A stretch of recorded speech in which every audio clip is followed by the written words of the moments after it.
Friends, as we get started today, a little bit behind the scenes. If you were to come visit us at HQ here in the California Republic and walk into our editing suite, you would see a picture of one man on the door. That one man is Yaguchi-san, Chief Engineer of Lexus, and the guy behind cars like this that make no sense at all. Well, to normal people, but to people like you and I, they make a hell of a lot of sense. Well, guess who's back? Well, not Yaguchi-san himself, but the latest from Yaguchi-san, the 2016 Lexus GS F. And if you saw the RCF episode, you probably know what's underneath there. So while we're working on the full first drive review episode, why don't you and I go through a tech review, and let's start with the heart from Yaguchi-san himself.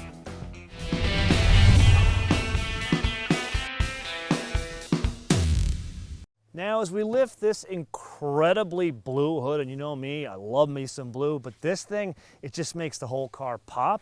The first thing we notice is a purple, yes, purple intake plenum. And people, this is one of the reasons why we love Yaguchi-san. He could have let this thing go with an aluminum intake plenum, but no, had to be purple, and I love it. Now, it is kind of the indication of where this engine comes from. Remember the RCF we drove about a year and a half ago? So that's to say it's a 5-liter, 90-degree V8, aluminum block, aluminum heads, puts out 467 horsepower, which comes in at a very aggressive 7,100 RPM.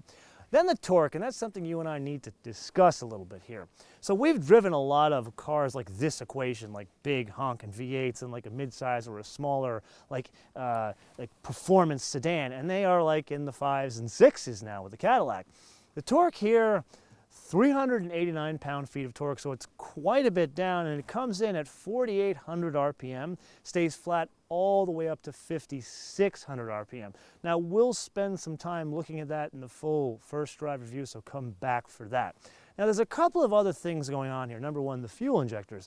It's a direct-to-cylinder injector system, but there's also a secondary port injection system. Now, all of this is connected to the 8-speed automatic we've driven in other Lexus models. Now, for the avoidance of doubt, this is not a dual clutch system like we've seen in other cars. This is a torque converter automatic. Now, that's kind of segues us into driving dynamics, and there's a couple of things here that Yaguchi-san has changed, so we need to check that out.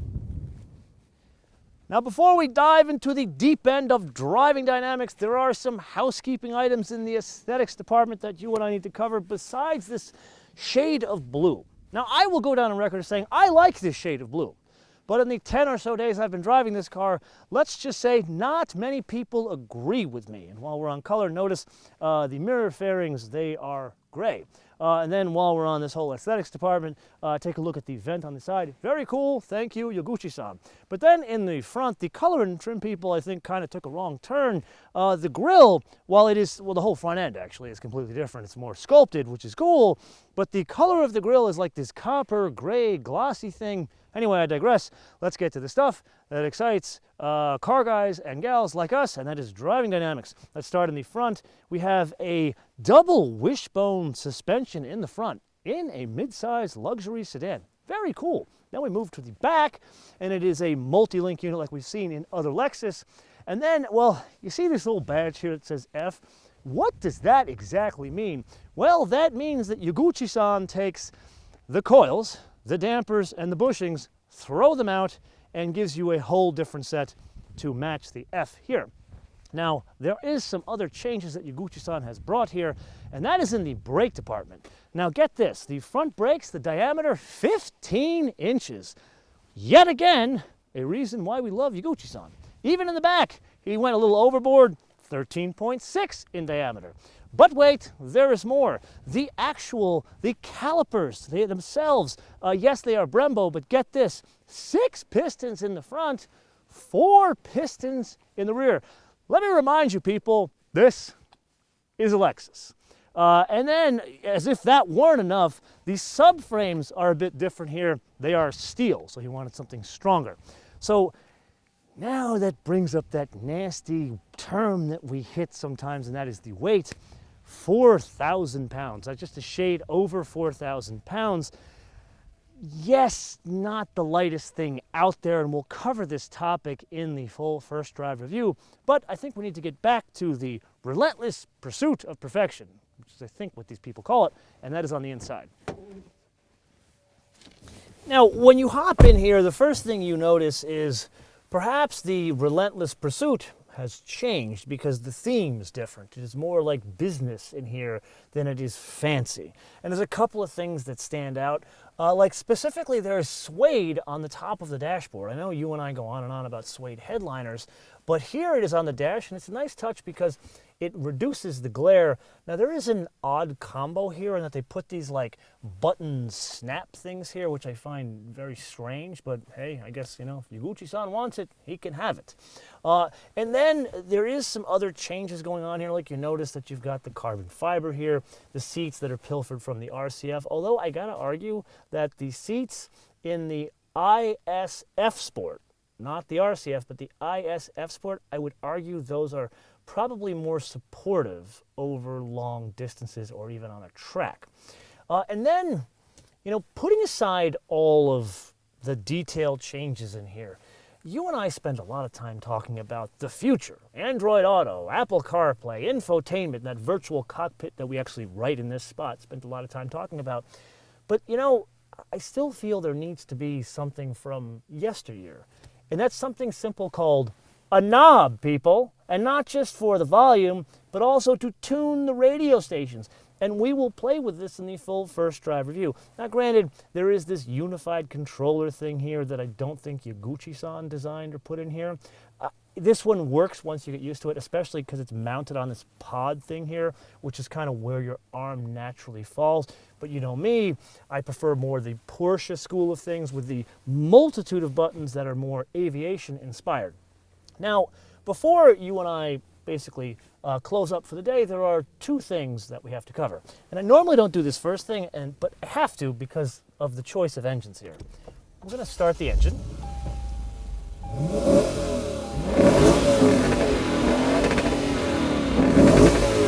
It's like music.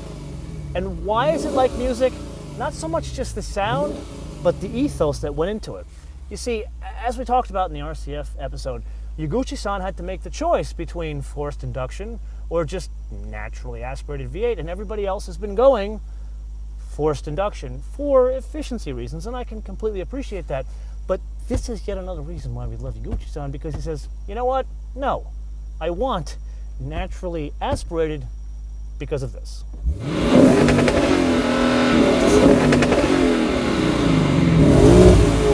Oh! At least I want to believe that's why Yaguchi-san has chosen this. Okay, so the next thing we need to press on has something to do with this button here, but really we need to go outside to understand the difference because it is rather important. Now this last piece, well, it could fall underneath the heading of a cliche adult contemporary song, but really it's saving the most innovative piece for last. And to understand this, we need to get down low back here. Remember back to our Lexus RCF episode with Yaguchi-san. And what he did in that car is he put something called a torque vectoring differential. Now, just recently, you and I drove the SL63 AMG, and we're always excited to drive a car with almost 600 horsepower and more than 600 pounds of thrust. And if you haven't seen that episode, you must watch it. But that car, the reason why we were excited was not the power, but a mechanical diff in the rear, like an old school hot rodder mechanical diff.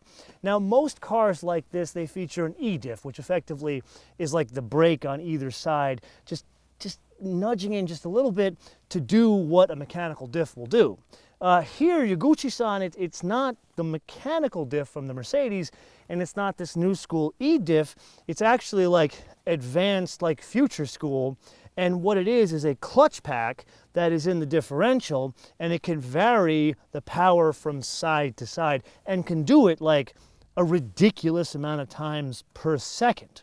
Now we're going to play around with this in the full first drive review because there is a setting on the console where you can adjust it 3 different ways, much like the dampers, but this is for the diff, so make sure you come back from that.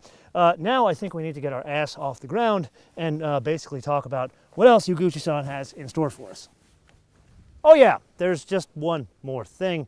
Yaguchi-san has elected to fit a carbon fiber rear spoiler to the GSF.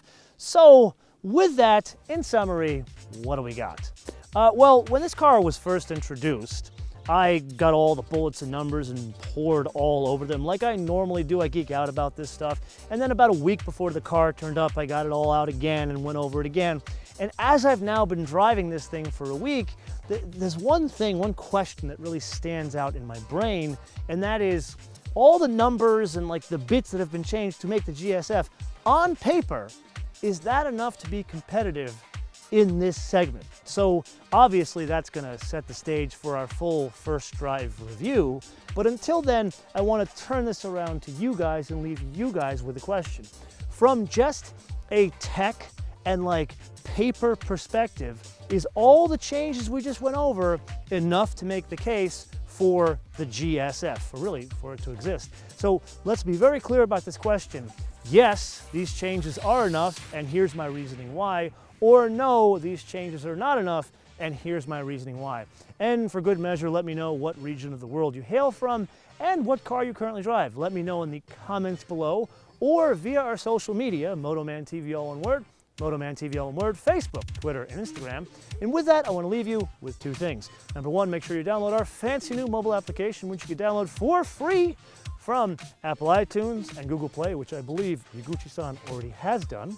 And number 2, an interesting fun fact. Now, at the beginning of this episode, I told you guys that on the door to our editing suite, there was a picture of one man, Yaguchi-san.